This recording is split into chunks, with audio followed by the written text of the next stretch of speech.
자, 오늘 전 여러분과 함께 고린도전서 12장 13절의 말씀을 가지고 함께 나눌 설교의 제목은 성령 충만입니다. 여러분들은 쉬는 날에 무엇을 하십니까? 사람마다 쉬는 날에 자기 쉼을 누리는 사람도 있고요. 못 봤던 밀렸던 드라마를 보는 사람도 있을 것이고, 야외에 나가 운동을 하고 취미생활을 즐긴 분들도 있을 것입니다. 저는 지난번 제 쉬는 날에 집에서 오랫동안 골치가 아니라 제 마음에 어렵게 하고 힘들게 했던 한 가지 일을 했습니다. 그것은 다른 게 아니라 공기청정기를 청소하는 거였습니다. 공기청정기가 이렇게 빨간불이 들어와요. 그러면 하신 분은 알겠지만 청소하라는 뜻이에요. 필터를 청소하고 교환해야 되는 겁니다. 하지만 이게 해야지 하다가 시간이 지나고 또 일주일이 지나고 2주일이 지나면 이게 마음이 계속 무겁습니다. 그래서 드디어 하는 날이 다가가지고 자, 해봅시다. 그래서 딱 연 순간 정말 상상하기 싫은 목격을 하게 되었습니다. 정말 먼지가 가득 차여가지고요. 문은 열리는데 막 먼지가 털털털 떨어지고, 그 청소기로 빨아들이는데 분명히 청소기는 비어있고 깨끗했는데 공기청정기 하나를 청소하니 그게 꽉 차고, 그 밑에 씻고 청소하고 다시 설치했을 때 내가 여태까지 공기청정기를 사용하다고 말했지만 결국에는 제대로 활용하지 못했구나라는 생각을 많이 하게 되었습니다. 제가 공기청정기를 큰 거금을 주고 샀고 사용했는데도 불구하고 그 안에 먼지가 이미 가득 차였기 때문에 제가 진정한 깨끗한 공기를 마셨는지 아니면 그렇지 않은지 의심할 정도로 제가 한번 그것을 통해 큰 것을 느끼게 되었습니다. 우리는 좋은 공기를 마시려고 많은 노력을 합니다. 부단한 노력을 합니다. 그렇죠. 근래 들어서 미세먼지 같은 단어를 우리가 익숙하게 알아서 우리는 미세먼지가 농도가 높으면 마스크를 쓰거나 아니면 바깥 활동을 안 하려고 노력합니다. 또 그 전에는 황사라는 단어로서 황사가 심한 날에는 우리가 꼭 마스크를 쓰고 황사 마스크를 쓰고 야외 활동을 했습니다. 이렇게 바깥 공기가 좋지 않거나 아니면 우리 몸에 해로운 것들이 가득한다면 사람들은 자연스럽게 공기청정기 같은 기계를 이용해서 우리가 더 깨끗한 공기를 마시기 위해서 다양한 방법을 사용하거나 아니면 마스크를 사용하긴 합니다. 이렇게 우리가 왜 이렇게 좋은 공기를 마시려고 애를 쓸까요? 부단한 노력을 할까요? 왜냐하면 무엇을 마시는 것에 따라 우리의 건강이 좌지우지하기 때문입니다.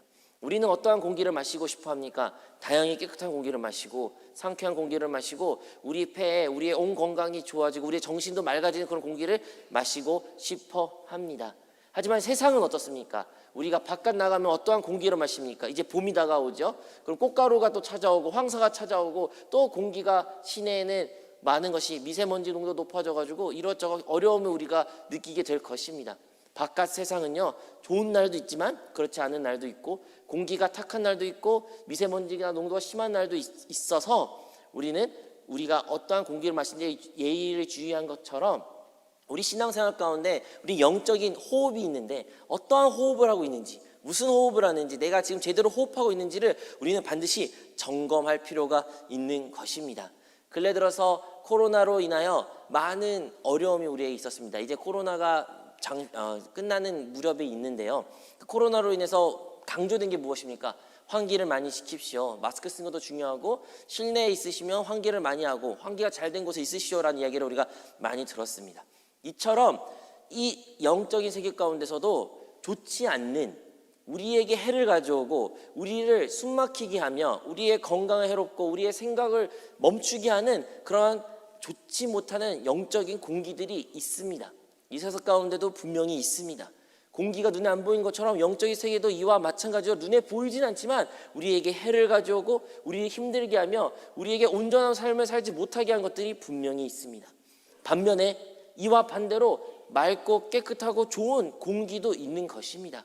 그리고 그 공기가 성경에는 바로 하나님의 영, 성령이라고 말하고 있습니다. 사랑하는 성도 여러분, 하나님께서는 이 땅을 창조하실 때 하나님의 영이 수면에 운행하신다라는 표현을 합니다. 그 하나님의 영이 무엇입니까? 하나님의 영은 우리가 성령, 거룩한 영이라고 말할 수 있지만 바로 하나님의 호흡입니다. 하나님의 숨입니다. 하나님의 공기라는 것입니다. 이 하나님의 영이, 성령이 이미 창세 이전에 계셨고 창세 모든 것이 창조되고 지금까지도 성령은 언제나 우리와 함께 계시며 이 인류 가운데 함께 있다는 것을 우리는 기억할 필요가 있는 것입니다. 공기는 어떻게 있습니까? 공기는요, 이 공간에만 있는 것이 아니라 바깥에도 있고요. 제 폐 안에 있을 뿐만 아니라 제 주위에도 가득 차여 있습니다. 제 주위뿐만 아니라 여러분 주위에도 공기는 가득 차 있는 상태입니다. 이처럼 공기가 우리 주변에 가득하고 우리 안에도 있고 밖에도 있는 것처럼 이 성령은, 하나님의 영은, 이 하나님의 호흡은 어디에 있나요? 우리가 비록 눈에 보이지 않냐 할지라도 하나님의 영은 항상 우리와 함께 계십니다. 항상 이 공간에도 계시고요. 우리가 밖에 있어도 바깥에서도 있을 거예요. 우리의 가정 가운데, 직장 생활 가운데, 학교 생활 가운데도 하나님의 영은 언제나 함께 계십니다. 밖에만 계시는 걸까요? 아니죠. 믿는 이들 가운데, 믿는 사람들 가운데 그 안에도 성령은 언제나 함께 계시고 있는 것입니다. 그리고 그 영은 우리에게 호흡으로서만 존재하는 것이 아니라 바로 생명으로서 우리에게 존재하는 것입니다. 생명은 무엇일까요? 살아있다는 것은 무엇을 의미할까요? 물론 심장이 뛰어야 됩니다. 피가 흘러야 되고 피가 열심히 돌아다녀야 되며 영양분이 공급되는 것도 맞겠죠. 하지만 또 하나의 중요한 요소가 있는데 바로 숨을 쉬어야 되는 것입니다. 숨을 쉬지 않으면 그것은 살아있다라고 말할 수 없는 것이죠. 마찬가지로 우리의 영적인 상태도 마찬가지입니다. 우리가 영적으로 살아있다, 나의 영적인 생명이 있다, 나에게 하나님의 생명이 있다 라고 말을 한다면 우리에게 어떠한 특징이, 어떠한 성질이 있어야 됩니까? 바로 하나님의 영으로 그 영을 호흡하는 자들이어야 됩니다. 내가 만약 그 호흡을 하고 있는 것을 인지 못하고 한다는 것을 잊거나 아니면 게을리 한다면 우리의 건강 상태가 문제가 있다는 것입니다. 우리의 영적인 상태가 문제가 있다는 것을 우리는 알아야 합니다. 오늘 고린도전서 12장 13절에 기록되기를 우리가 다 한 성령으로 침례를 받고 다 한 성령으로 마시게 한다라고 말합니다. 하나는 침례, 하나는 마시는 것이라고 한 구절에 나옵니다. 근데 여러분 이 두 가지가 여러분 어떻게 들리는지 모르겠지만 참 어색해요. 그렇지 않습니까? 침례라는 것은 무엇입니까? 물에 푹 잠긴 것을 말합니다. 어떠한 상태가, 어떠한 존재가 물 안에 가득한 것, 외부적으로 그 물로 가득한 상태를 침례라고 말합니다. 그러면 마시는 것은 무엇을 의미합니까? 마시는 것은 어떠한 외부적인 그것을 내 안으로 받아들이고 내 안에 있게 하는 것을 마신다라고 말합니다. 우리가 성령을 어떻게 받아들여야 되는 겁니까? 침례된 상태로서 성령을 받아들이는 동시에 마신다라고 오늘 성경 구절에 기록되어 있습니다. 여기에만 기록된 것일까요? 아니죠. 우리가 잘 알고 있는 사복음서 중에 요한복음과 누가복음 같은 경우에는 성령을 대해서 조금 다르게 말하고 있습니다. 요한복음 같은 경우에는 성령을 대해서 마시는 것으로 많이 표현하고 있습니다. 왜냐하면 요한복음은 생명을 다루는 문제입니다. 영적인 것을 다루는 문제입니다. 그래서 요한복음에서는 성령을 우리의 생수, 살아있는 물과 같은 것으로 표현합니다. 반대로 누가복음에서는 성령을 능력의 영으로 묘사하고 있습니다. 그래서 누가복음에서는 성령을 우리가 마치 옷을 입는 것처럼 위에서부터 능력을 입는 것으로 표현하고 있습니다. 이 두 가지는 동시에 일어나는 것입니다. 바로 성령은 우리가 마시고 우리 안에 받아들이고 우리의 생명처럼 되는 것과 동시에 우리에게 능력이 되어 우리가 옷을 입는 것처럼 이 성령의 능력을 힘입어 옷을 입어야 되는 그 외적 내적 체험을 우리는 둘 다 가져야 됩니다. 여러분 어떠한 성령의 능력을, 성령의 체험을 가지셨습니까? 여러분 안에 내적 성령 충만의 체험을 가지셨습니까? 아니면 여러분 혹시 외적 성령 충만의 체험을 가지고 계십니까? 아니면 이 둘 다 여러분 처음 들으십니까? 오늘 다시 성령 충만한 체험을 받고 돌아가는 여러분이 되시기를 주님으로 축원드립니다. 자, 그러면 이 성령을 체험하기 위해서는 당연히 우리가 먼저 이 성령을 받아들일 수 있는 상태가 되어야 됩니다.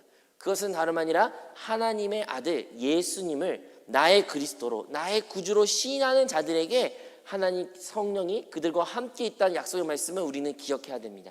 여러분 성령에 대해 알고 싶습니까? 성령 충만 받고 싶습니까? 그러면 우리의 구원의 이름, 우리의 유일한 구원자 되신 예수님을 나의 그리스도로, 나의 구세주로, 나의 참된 생명으로 고백해야 된 줄로 믿습니다. 그 고백을 한 자들에게만 이 성령을 우리가 체험할 수 있게 되며 성령 충만도 그들과 함께 나타나게 되는 것입니다. 여러분 물이라는 게 참 재미있습니다. 성경에서는 이 물 관련돼서 여러 가지 이야기가 나오는데요. 아까 말한 것처럼 성령을 어떻게 할 수 있다고요? 성령을 마신다라는 표현을 합니다. 우리가 성령 예수님께서는 우리가 성령을 마셔라 생수가 너의 배에서부터 흘러나온다 이렇게 표현도 하지만 동시에 예수님은 성령을 충만함을 언제 받았냐면 침례 받으실 때 성령 충만을 받으셨습니다. 예수님은 이 땅에 오셨을 때 하나님의 아들로서 성령이 잉태되어 이 땅에 오셨습니다. 즉 이미 성령님이 예수님과 함께 계셨어요. 예수님은 이미 어미의 태, 마리아의 태에 있을 때부터 성령이 그와 함께 계셨던 분이십니다. 그럼에도 불구하고 예수님께서 30살이 되셨을 때, 그가 이제 공생을 시작하려 할 때 그가 하셨던 첫 번째 일은 다름 아니라 침례를 받는 것이었어요. 침례 요한에 가가지고 그에게 자기에게 세례를 베풀라고 말씀하신 겁니다. 그래서 침례 요한이 순종하여 예수님께 침례를 주죠. 침례란 단어가 여러분이 잘 모르실 수 있는데요, 침례라는 것은 사람을 물 안에 푹 잠기는 것을 말합니다. 욕조 같은데 아니면 강 같은데 물이 많이 있는 곳에서 사람이 서 있을 때 그의 머리나 얼굴이나 상체는 위에 공기에 숨을 쉬면서 있는 상태일지 모르나 침례 받았다라고 하면 그 사람을 그 물 밑으로 잠수를 시켜야 되는 거예요. 그러면 푹 물에 잠긴 상태를 우리가 침례된 상태라고 말합니다. 그럼 이 침례는 어떠한 상태 됩니까? 그 사람 머리 위에 물이 가득한 거예요. 그 사람 온 존재가 물로 가득 차게 된 상태인 것입니다. 그리고 그 침례를 받고 나서 예수님께서 물 위에 올라오셨을 때 비둘기 같은 성령이 그에게 임했다라는 이야기가 성경에 기록되어 있습니다. 아니, 예수님께서 이미 처음부터 성령님을 잉태된 상태로 계셨는데 어떠한 성령이 임했을까요? 바로 능력의 성령이 그와 함께 임한 것입니다. 누가복음에서 말한 것처럼 옷을 입은 그 표현과 같이 성령의 능력이 예수님께 임함으로 말미암아 이제부터 예수님의 사역이 시작할 수 됐다라는 말하는 것이죠. 이 예수님을 통해서 알 수 있는 것처럼 예수님은 내적으로 이미 성령으로 충만하셨습니다. 그는 탄생부터 그 생명 존재부터 내적으로 성령으로 똘똘 뭉친 존재였습니다. 그럼에도 불구하고 예수님은 외적 성령 충만을 받기 위하여 침례를 받으셨습니다. 그리고 그 침례를 받으셨을 때 성령이 그에게 임하심으로 말미암아 외적으로 성령의 능력으로 이제 예수님께서는 사역을 시작할 수 있게 된다는 것입니다. 여러분, 우리는 이 내적으로 성령 충만한 상태와 외적으로 성령 충만한 상태가 있다는 것을 분명히 알아야 되는 것입니다. 성경에는요, 사도행전에 그 성령 충만할 때, 성령이 임했을 때 내적으로 그 외적으로 충만한 이야기가 나옵니다. 사도행전 2장 2절 같은 경우에는 거기에 호련히 하늘로부터 급하고 강한 바람이 같은 소리가 있어 그들이 앉은 온 집에 가득하며 온 집에 가득했다라고 말했습니다. 성령이 그 집에 가득했다. 근데 이 가득했다는 단어가요, 원어로는 플레우라고 나와 있습니다. 플레우는 내적으로 가득 찬 상태를 말합니다. 그런데요, 4절에는요, 그들이 다 성령의 충만함을 받고 성령이 말하시기에 따라 다른 언어로 말하기를 시작하느니라. 여기서 성령의 충만함을 받고 했던 이 충만함은 플레토라고 나옵니다. 이 플레토는 외적으로 채워진 상태를 말합니다. 무슨 말입니까? 제자들이 성령 강림하신 그 체험을 받았을 때 그들은 내적으로도 성령 충만한 것을 체험하였고 외적으로도 성령 충만한 것을 체험했던 자들인 것입니다.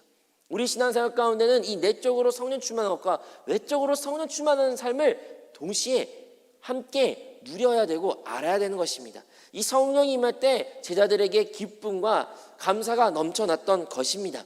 성령 충만한 이야기가요, 여기서 그치는 게 아니라 사도행전에서만 여러 번 등장합니다. 여러 번 등장하고 또 성령 충만하였더라, 성령이 충만하였더라, 성령 충만하였더라. 다 성령 충만할 때마다 그 외적인 성령이 그들과 함께했던 것을 성경에는 계속 이야기하고 있습니다. 여러분, 우리에게는 어떠한 성령 충만이 필요하겠습니까? 우리는 둘 다 필요합니다. 우리는 내적으로도 성령 충만한 그 느낌, 생명으로 충만한 내 안에 그리스도가 사시며 하나님이 사시며 하나님의 생명으로 충만한 그 느낌과 동시에 외적으로도 성령으로 충만하여 능력 있고 참된 증인이 되어 세상 가운데 빛과 소금을 감당할 수 있는 그런 그리스도인으로 살아가야 되는 존재라는 것입니다. 외적으로 충만할 때 어떻게 일어났습니까? 외적 충만할 때는 항상 기도가 있었습니다. 여러분, 외적 충만할 때는요, 성경을 자세히 보시면, 사도행전 자세히 보시면 항상 기도를 통해서 외적 충만을 체험하게 되는 것입니다. 사도행전 오순절할 때 임했습니다. 사마리아 한 무리 가운데서 그들의 성령에 대해서 모였을 때도 그들이 기도했을 때, 안수했을 때 성령이 임했습니다. 사도 바울 또한 자기의 눈을 멀어 이제 하나님의 사역을 시작하기 앞서도 그에게 기도해 줬을 때 성령이 그에게 임했던 것입니다. 고넬료 집에서도 에베소 믿는 이들에게도 성령이 기도를 통해서 임했습니다. 이렇게 예수님은 영접을 했을지라도 외적 성령 충만은 바로 기도를 통해서 우리가 받을 수 있다라는 것을 알아야 합니다. 그렇다면 내적 성령 충만은 어떻게 우리가 받을 수 있습니까? 내적 성령 충만은 바로 우리의 마음을 열어 성령님을 받아들이고 모셔야 되는 것입니다. 여러분, 우리의 마음은 어떠한 상태입니까? 우리의 마음은 많은 것으로 가득 차 있고 많은 것이 주인되어 있으며 많은 것이 닫혀 있습니다. 그래서 우리의 내적에 우리의 가장 깊은 곳 가운데는 성령님이 들어올 자리가 없습니다. 한번 우리 자기 자신을 자기의 마음 상태로 뒤돌아보시겠습니까? 여러분에게는 성령님께 내어드릴 자리가 있습니까? 성령님이 여러분 안에 충만하게 모실 수 있는 그런 자들이십니까? 많은 경우에는 그렇지 못합니다. 여러분은 여전히 내가 있고 나의 욕심이 있고 나의 생각이 있고 나의 계획이 있고 나가 있습니다. 그 내가 있을 때 성령님이 충만하기를 원하시는데 결코 충만해질 수 없는 것입니다. 여전히 내 정욕대로, 여전히 나의 욕심대로, 내 계획대로, 내가 하고 싶은 대로 살기를 내가 있기에 성령님은 내 안에 있을 자리가 없는 것입니다. 성령님이 안 계신다는 게 아니에요. 성령님은 계셔요. 성령님은 우리가 예수님을 영접한 그 순간부터 성령으로 말미암아 우리가 예수를 구주로 고백할 수 있게 된 것입니다. 그럼에도 불구하고 우리는 내적으로 성령 충만함을 체험해야 돼요. 그 생명과 평안으로 충만한 체험 상태가 되어야 되는 것입니다. 여러분의 마음에 생명과 평안으로 충만하십니까? 여러분의 걱정, 근심, 염려가 사라지고 생명과 평안이 가득하십니까? 만약 그렇지 않으시면, 만약 여전히도 걱정과 염려와 불안과 아니면 아무런 무의미와 생각과 두려움과 분노로 가득된 상태라면 여러분 안에는 성령 충만이 필요한 겁니다. 우리에겐 성령 충만이 필요한 것입니다. 근데 성령 충만을 어떻게 체험할 수 있냐고요? 바로 우리 안에 마음을 열어야 돼요. 우리 안에 차지했던 나의 옛사람, 옛생각, 옛방법, 나의 정욕, 내 죄악, 그 모든 것들을 낱낱이 주님께 보여드리고 내려놓고 그것을 내려놓음으로써 그것 가운데 성령님이 채워줄 수 있도록 우리 자신을 드려야 되는 것입니다. 우리 이것을 헌신이라고 말합니다. 헌신. 여러분은 헌신을 한다는 표현을 언제 사용하십니까? 여러분 언제 헌신하셨습니까? 헌신을 한 자들에게만이 성령 충만한 체험을 가질 수 있는 것입니다. 헌신하다 좀 어렵나요? 여러분 역시 봉사를 한다, 교회를 위해서, 주님을 위해서 섬긴다 이런 표현할 때 이 섬긴다, 헌신한다는 어떠한 의미를 말합니까? 나의 시간을 어떤 것을 내려놓고 내 시간을 주님께 드립니다. 내 돈이었고 내 거라고 생각했지만 이것을 내 것이 아니라 주님께 올려드립니다. 주님께 드립니다. 주님께 내어드립니다. 나의 마음의 여유, 나의 삶 가운데 그 여유를 나를 위하여 나를 사랑해서 나를 행복하는 것으로 사용한 것이 아니라 주님의 행복을, 주님의 기쁨을 위하여 나의 이 여유 모든 것을 주님께 내어드립니다. 이 내어드림, 나의 마음을 주님께 내려온 것, 주님께 드리는 것, 이러한 헌신이 있을 때에 우리는 내적 성령 충만을 받을 수 있게 되는 것입니다. 우리가 여전히 나의 것으로 가득 차면 결국 내적 성령 충만을 체험하지 못하며 우리는 여전히 불안과 염려, 걱정, 나의 생각 가운데 머물 수밖에 없는데, 우리 모두가 다시 한번 우리의 내적인 상태를 점검하여 성령 빅피티션으로 말미암아 우리가 내려놓을 것, 우리가 버려야 될 것, 우리가 파괴해야 될 그 모든 우상들을 다 주님께 올려드리고 해결함으로 말미암아 우리 모두가 내적 성령 충만을 체험하는 주의 성도들이 되시기를 주님의 이름으로 축원드립니다. 이렇게 우리는 또 외적 성령 충만에 대해서도 생각해 봐야 됩니다. 여러분, 외적 성령 충만 예전에 말했죠. 기도를 통해서 이루어진다고요. 그렇다면 왜 우리는 기도를 해야 될까요? 그것이 안 이루어졌기 때문에, 성령 충만이 아직 나 삶 가운데 임하지 않았기 때문에 내가 기도를 통해서 그것을 이루기 위하여 우리가 기도를 하는 겁니까? 그렇지 않습니다. 여러분, 예수님의 십자가의 역사가 예수님이 나의 죄를 해결하기 위하여, 나를 구원하기 위하여, 나를 하나님의 자녀로서 하나님의 자녀의 권능을 누릴 수 있는 그 축복을 주기 위하여 예수님께서는 2000년 전에 십자가에서 죽으셨습니다. 2000년에 죽으셔서 그 십자가의 역사, 비록 2000년이라는 시간이 지났지만 오늘날 예수님을 영접하는 자에게 동일한 은혜가 임한 줄로 믿습니다. 여러분이 예수님의 십자가가 다시 한번 오늘 죽여주세요, 예수님이 죽으셔야 돼요, 그래야 내가 구원받아요, 우리 아무도 그렇게 기도 안 해요. 그렇게 기도할 수도 없습니다. 왜냐하면 예수님의 죽음은, 그 십자가의 역사는 2000년 전에 비록 이루어졌을지라도 오늘날 동일하게 역사하시며 영원토록 그 역사는 동일할 것입니다. 그렇다면 성령 충만의 역사도 동일합니다. 성령 충만은 성령께서 이 땅 가운데 임하여 주님의 백성들과 함께했던 그 역사는 이미 오순절 날에 임했습니다. 그날에 이미 성령은 이 땅 가운데 임했고 주님의 믿는 자들 가운데, 주의 교회 가운데 성령은 이미 임했습니다. 우리는 그것을 믿어야 됩니다. 우리 그 믿음을 통해서 우리는 깨달아야 됩니다. 성령은 이미 우리와 충만히 함께 계십니다. 우리가 그것이 믿어지지 않죠. 우리가 체험적으로 느낌적으로 그것이 느껴지지 않아요. 그런데요, 이미 성령은 이 땅 가운데, 교회 가운데 우리 안에 임하셨습니다. 그 임하신 성령이라는 역사를 우리는 반드시 믿어야 됩니다.